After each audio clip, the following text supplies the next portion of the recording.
I am here with informed literary critic Nathaniel Hamra. Nathaniel, it's great to have you on our show this evening. Thank you. So he's actually here to talk about a book that we all know and love, a Pulitzer Prize winner, Angela's Ashes. I know. You know, it is a good book. You know, I'm glad. I've actually read it myself, and I thought it was a pretty good book as well. But so let's just get started with it. So Nathaniel, let's just summarize. What's the plot of this book for the people at home that haven't read it yet? People at home. All right. So I won't spoil too much of it for you because there's people at home that haven't read this. But you know, that was your warning. The plot of this book is a young man, Frank McCourt, real name Francis. You know, he was named after an angel, actually. So, he is born into America, probably one of the worst times to be born in America, I would say. You know, the Great Depression was booming. His family was broke. So they left Brooklyn, and from Brooklyn to Ireland, 3 little siblings had been lost, and you know, that's obviously very rough on a family, so that plays a massive part in our story here. We go a little bit further down the line. His dad is pretty addicted to alcohol, I'd say. You know, I'd even, you know, probably call him a drunk, or, you know, something a little bit meaner, but we'll keep it family friendly here. This is a family friendly show. But you know, he's drinking away all the money that he makes from his job down at I believe he worked at the dock, didn't he? Yes. From the dock, you know, he hardly made anything in the first place. The kids had holes in their shoes, you know, were wearing rags for clothes. Really, like, they were dirt poor. They could, you know, all the kids were starving, and he'd just go and, you know, drink all the money away. And they even say in the book that he buys drinks for other people, which I think is kind of crazy. You know, that's some pretty low morals. Yeah. So I think the low morals of his dad was a big play in our plot here. His father ends up a little bit later down the line going to England and to make more money for the family. We can all see where this goes. Nothing ever came. Mm-hmm. So Frank, at a very young age, had to become a man. You know, his older brother was in the army at this point. So he was the oldest. It was just him and his mom and his 2 little siblings. And he goes out and he gets odd jobs here and there, and you can see that he's really grinding to make a life for his family that his dad just never did. Mm-hmm. So his willpower is another thing that plays an important part of this book, and it takes them all the way from getting kicked out of their house, moving in with, you know, their aunt for a minute, and then the cousin that we mentioned earlier in his interview. Yes. And then all the way with Abe, who was the brother that was dropped on his head. You know, there's a big part of kind of couch surfing in this plot, I'd say. For sure. He ends up, you know, moving out of Ireland to go to America, you know, back to America where the grass is greener, you're not starving all the time, and you can save up a little bit of money so you can bring your family over. And you know, that's what he did. He saved and he grinded out of the poverty, the intense poverty that they have in Ireland, and made it to America and brought his entire family over, you know, he didn't leave them behind like most people would. And I think that's really admirable about this story. Oh, for sure, definitely. A very important part of this plot. You touched on it earlier, but what is some historical context for this book? Okay, yeah. So again, in the start of the book, you know, we were in the Depression, and they had to leave there.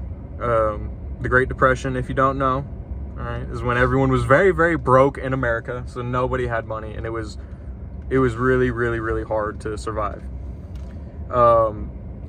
Ireland was obviously going through a very rough time with their economy as well. You know, it wasn't just his family that was, you know, very broke. It was everybody. It was everybody. And then we kind of see the start and fall of World War II. Nope. And how it affects Ireland as well. You know, all the dads are going to England to go make bombs. And then we see, you know, the fall of World War II, and everything's all happy and shiny again, and that's about it. Yeah, definitely. You touched on Frank earlier, but what are some other important characters of this book? Okay, all right. So Frank, obviously being our number one, I think the most important person to Frank in this book would be the guy, I cannot remember his name, but he went and delivered the cement bags to, yes. the coal bags. My apologies. Yeah. I believe that was Ab, wasn't it? Ab, yes, and he had the really messed up legs, and he finally got to feel like a man. I think that was his most important character. But for the book and the storyline, I think our grandma was a massive play in it. You know, she was definitely Queen Bee when she was still alive in the story. She kind of ran everybody, kept everyone in check. You know, she was her for real. The mom is also very important to Frankie, especially when he's younger. You know, when he gets a little bit older, he's kind of like, whoa, you're a little yikes, all right, and kind of backs off a little bit. Yeah. But, you know, she is very dedicated to Frankie, or Francis, sorry. She is very dedicated to Francis and his siblings and keeping them under a roof by any means possible. And, you know, Francis didn't get to see that as what he should have, unfortunately. Yeah.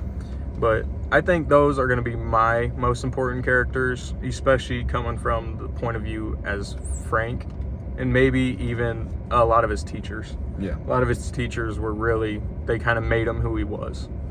Yeah, I would agree with that for sure. Those are definitely very important characters. Once again, speaking on Frank, how would you say Frank's a hero, and what type of hero would you say Frank is specifically? So I've got to go with you on this one. The tragic hero, honestly, and more of a modern tragic hero, because he doesn't, really have a fall. It's like almost a reverse tragic hero, if that makes any sense. Yeah. He's really down in the deeps, and he fights through it, and he makes his way out. So he goes and he has his, great beyond in America, and that, he fought his way out of poverty. So I'm going to have to say he's a tragic hero, because he has to deal with so many things weighing against him and nobody wanting him to leave, no help at all from anybody. Yeah. So yeah, I would definitely agree with that for sure too.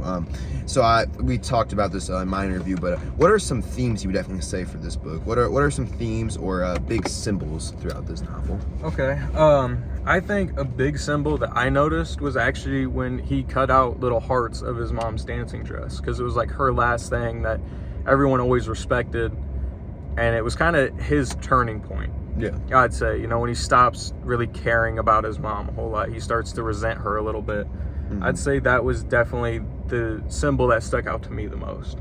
And then the theme for this book, I'm gonna have to say, again, agreeing with you, it really doesn't matter where you're at, who you are, what you have, what's going on in your life. You have no excuses but to get up and grind your way and work your way out of where you are. There is no excuse. If he can do it from where he did it, anybody can do it. And I think it's just kind of an empowering book.